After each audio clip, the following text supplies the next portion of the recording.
Good evening, dear friends, and welcome to day 224 of a poem a day for 2026.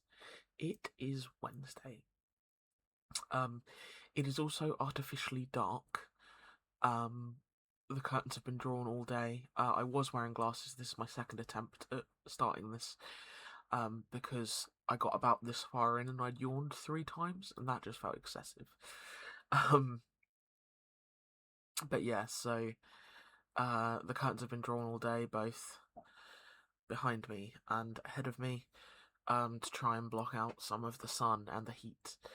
Um, I think it's done okay. The cats do seem to be quite puddly, and by that I mean they're just splats on the floor. Um, but it's definitely cooler than I think it would have been had I have left the curtains open and the windows as open as they can be. Very sorry, that one snuck up on me. I do apologise. But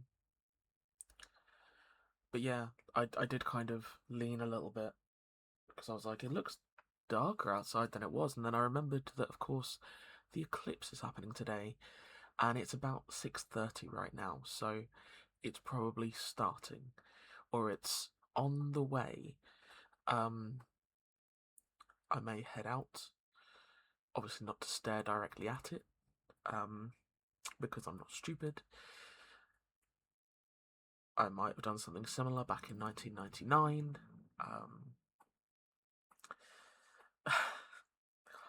I was on summer holidays from school. Um, I might as well share my embarrassing eclipse story with you. 11th of August 99 was the last solar eclipse that we experienced here in the UK. Total solar eclipse. I can't remember what percentage we got back when I was living a bit further down south. And my mum was at work, and one of our neighbours, who, lovely lady, apparently not the brightest tool in the box, was adamant that if we looked through a piece of smoked glass, we would be fine. Um, so me having been brought up to listen to adults and believe that the adult in the room is the one who is more knowledgeable, said, "Cool, that sounds like fun." Um, so spent some time watching the eclipse, hanging out with the other kids on the street.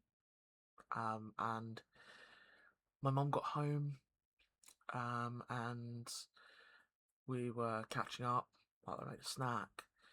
She asked me how my day had been, and I was like, I saw the eclipse, and she's like, oh, did you make a pinhole camera, or did you take the colander out, or whatever? And I was like, no, no, no, Mrs. Whatever down the road. She made some smoked glass, and my mum was like, excuse me, and I told her everything that happened. Um, and she was like, stay here. My mum went out and proceeded to have a blazing argument with our neighbour, for putting me and several neighbourhood children in danger, um, and then came and very gently told me that that was a bad thing, and I wasn't in trouble, um, but that it wasn't good for my eyes.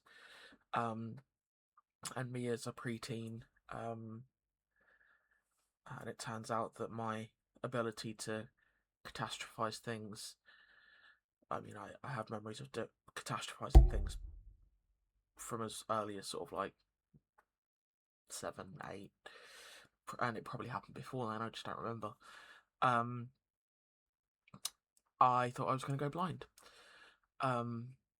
So I proceeded to spend all of that evening and the next few days reading, or trying to read at least, every book I owned.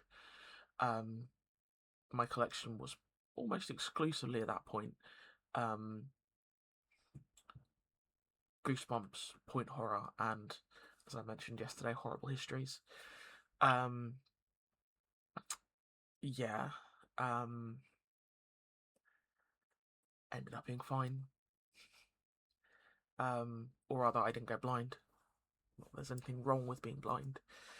It is a disability akin to many of the disabilities that I have.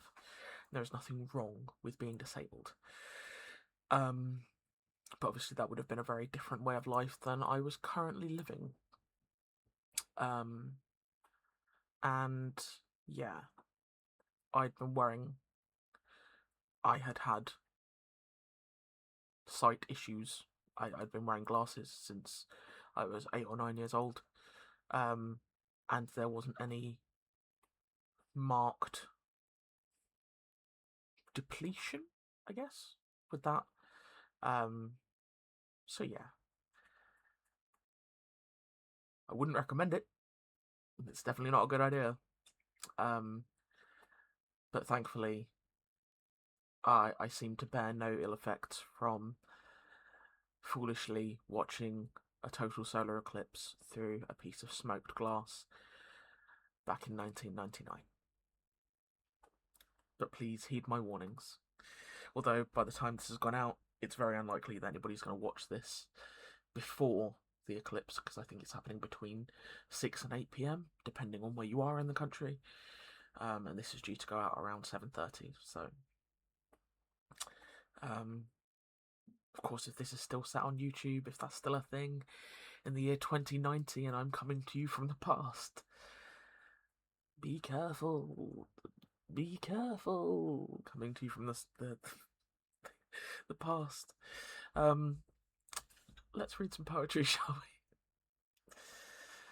we? I am the ghost of solar eclipse past. Do you ever stop and think that maybe you might have lost your mind? So we are back up to date. This is the 12th of August, and it's getting very dark. And I feel like the temperature dropped considerably, which is quite nice. I might just go and stand outside because it's probably going to be cooler, if nothing else. Anyway, 12th of August. Today's poem is entitled Manly Sports, and it's by Marion Bernstein. And our blurb reads as follows.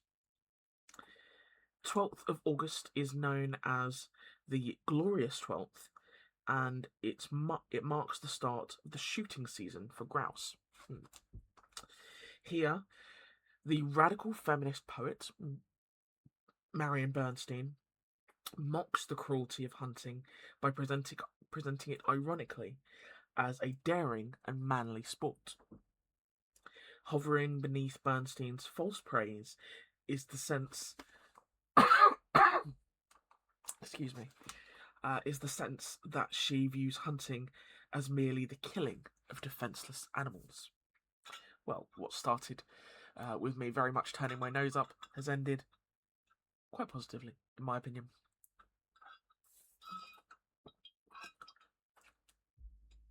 So, this is Manly Sports by Marion Bernstein. How brave is the hunter who nobly will dare on horseback to follow the small timid hare. O ye soldiers who fall in defence of your flag, what are you to the hero who brings down the stag? Bright eyes glance admiring, soft hearts give their loves to the knight who shoots best in the tourney of doves. Nothing else with such slaughtering feats can compare to win manly applause or the smiles of the fair. A cheer for fox hunting! Come all who can dare, track this dangerous animal down to its lair. 'Tis first trapped, then set free for the huntsman to follow, with horses and hounds, with heart-stirring halloo. The brave knights on the moor, when the grouse are adrive, slay so many you'd think there'd be none left alive. Oh, the desperate daring of slaughtering grouse can only be matched in a real slaughterhouse. The angler finds true Anglo-Saxon delight in trapping small fish who so foolishly bite. He enjoys the wild terror of creatures so weak, and what manlier pleasures can anyone seek?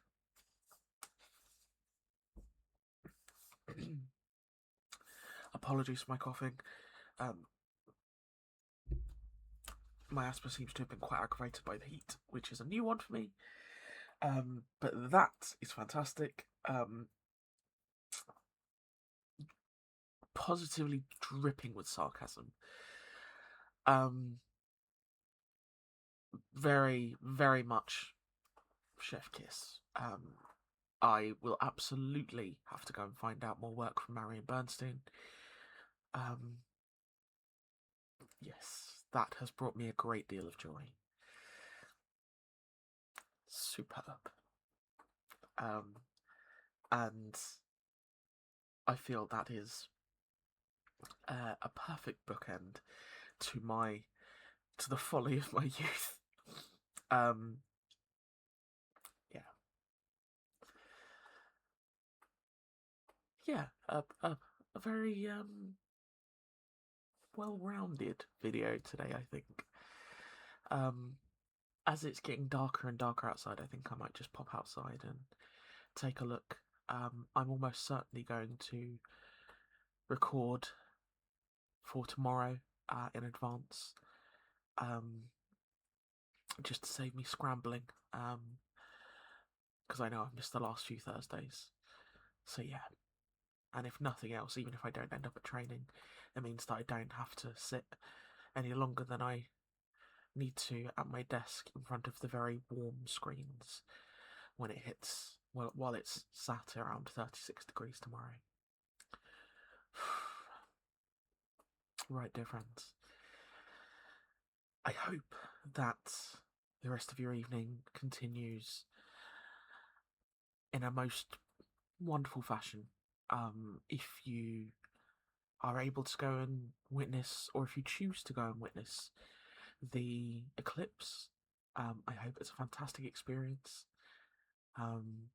As much as I did not do it in a safe fashion as a child, it was a really quite exciting experience being part of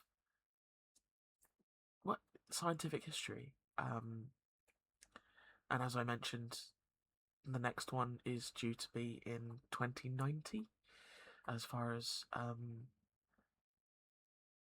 scientists are aware from charting things, which, without being too maudlin, means that almost certainly those of us watching right now, as this goes out on the 12th of August 2026, won't be here for. So yeah, pretty cool to, personally thinking it's pretty cool that I've been around to witness two. That's in my short lifetime. But hopefully, when it all comes down to it, and hoping that maybe once the eclipse has gone, the heat of the day will have also abated, and we might just be able to settle down for a very good night.